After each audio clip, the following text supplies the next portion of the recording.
This little guy is called a golden berry, and not only does it have a unique taste, but you can grow it at home, straight from a store-bought fruit. Start by getting some seeds. You can either slice the berry open and carefully pick the seeds out, or if you're feeling a little destructive, smash a few berries in a fine sieve and rinse off the pulp. Messy, but effective.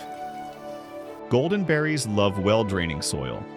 Mix potting soil with sand or perlite to keep things nice and airy. Cover the seeds with a super thin layer of soil and give them a little splash of water.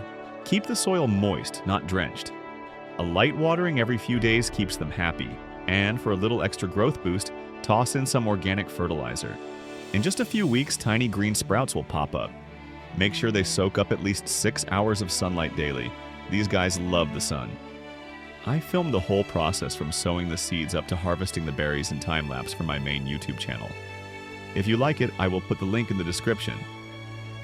For me, the flowering phase started pretty late with roughly 90 days in, but usually around week 8 you'll spot cute little yellow flowers.